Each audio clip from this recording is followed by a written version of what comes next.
मुलांना आज संध्याकाळच्या नाश्ता करता काहीतरी मस्त चटपटीत असं खायचं होतं.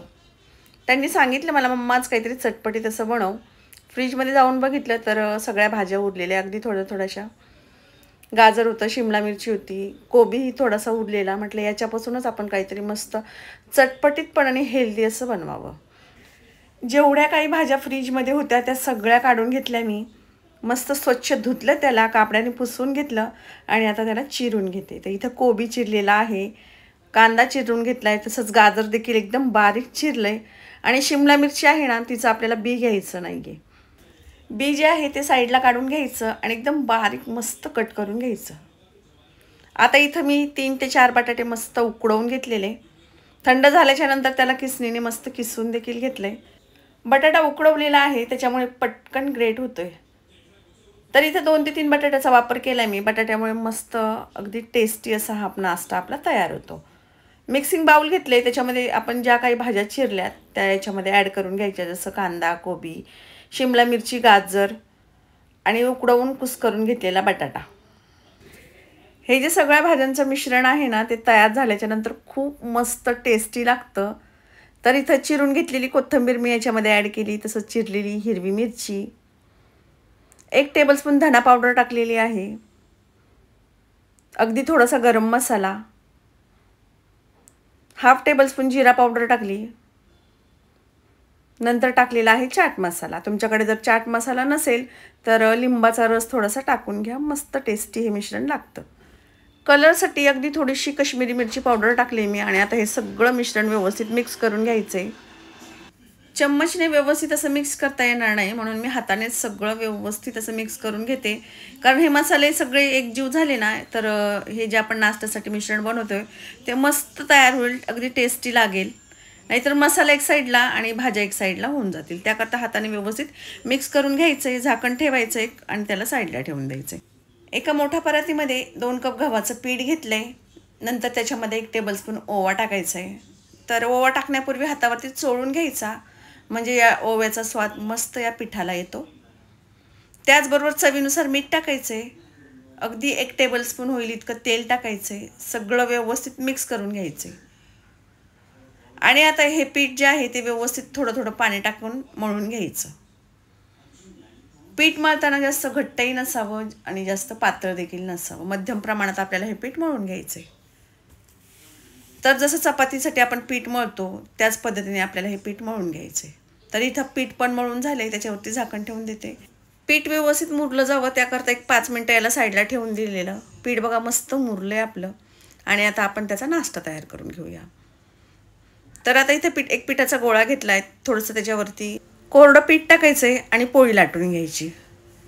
तर ही जी पोळी आहे ना, ती जास्त पातळी नसावी आणि जास्त जाड देखील नसावी, या पद्धतीने मी पोळी लाटून घेतली. या पोळीवरती जे आपण स्टफिंग तयार करून घेतलं आहे ते टाकून द्यायचं. एक 3 ते 4 चम्मच मी याच्यावरती तयार झालेलं मिश्रण टाकून दिलेलं आहे. व्यवस्थित असं पसरवून घेतलं आहे, अगदी शेवटपर्यंत 4ही कोपऱ्याला हे मिश्रण लावून घ्यायचं आहे. हाताने थोडंसं दाबायचं आहे, म्हणजे हे मिश्रण बाहेर निघणार नाही. नंतर या पोळीला फोल्ड करून घ्यायचे आणि त्याचा रोल तयार करायचा आहे. तर अलगद हाताने दाबत आपल्याला हा रोल तयार करायचा आहे. घट्टसर रोल तयार झाला म्हणजे यातली स्टफिंग बाहेर निघत नाही.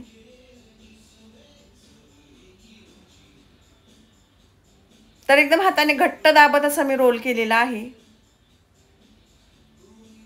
या बाजूचे जे 2 कोपरे आहेत त्यांना असं दाबून घ्यायचं, म्हणजे मिश्रण बाहेर येणार नाही. याच पद्धतीने उरलेल्या पिठाचे आपण रोल तयार करून घेऊया.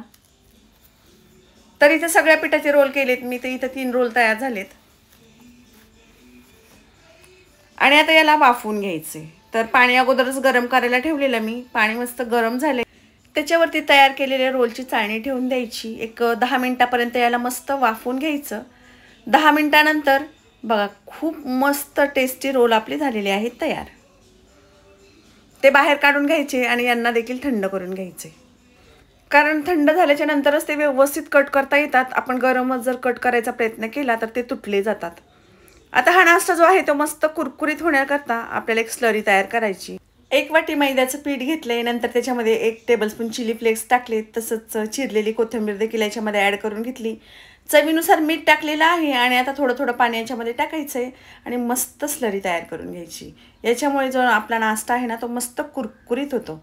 आता इथं मी तीळ टाकायचे विसरलेले, त्याकरता मी 1 टेबलस्पून तीळ देखील याच्यामध्ये टाकून घेतलेत आणि पुन्हा एकदा मिक्स करून घेतले. तिळामुळे या नाश्त्याचा स्वाद खूप मस्त येतो, कारण तीळ जेव्हा तळले जातात ना मस्त कुरकुरीत असे नाश्ता खाताना लागतात आपल्याला. इथं रोल पण थंड झालेत आणि आता आपण त्याला कट करून घेऊया.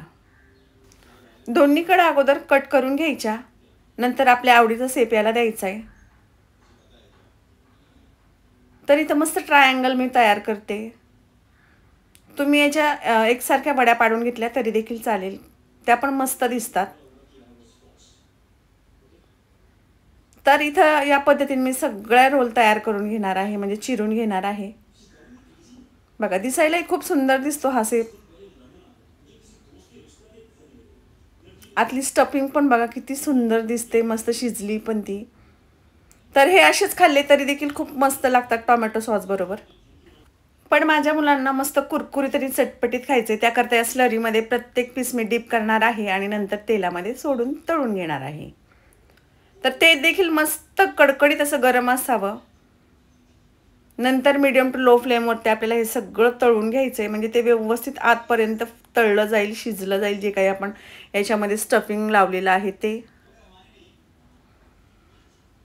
आलटवून पलटवून मस्त गोल्डन कलर येईपर्यंत त्याला फ्राय करून घेतले ना ते छान कुरकुरीत लागतात. मस्त गोल्डन कलर होईपर्यंत मी फ्राय करून घेतले आणि आता त्याला बाहेर काढून घेते. अगदी हेल्दी असा गव्हाच्या पिठाचा आपला नाश्ता आहे हा. त्याचबरोबर भरपूर साऱ्या भाज्या आपण याच्यामध्ये ॲड करून घेतल्यात, त्यामुळे या नाश्त्याचा स्वाद अजूनच एकदम छान येतो. तर टेस्टी हेल्दी नाश्ता आपला तयार झालेला आहे, मस्त कुरकुरीत आहे. तर तोडून बघा किती कुरकुरीत आवाज येतोय. छान असा गरमागरम हा नाश्ता टेस्टी, त्याचबरोबर मस्त चटपटीत असा आहे.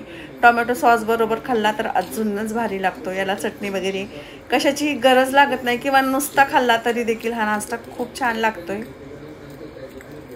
नक्की ट्राय करा. व्हिडिओ आवडला असल्यास लाईक शेअर सबस्क्राईब करायला विसरू नका.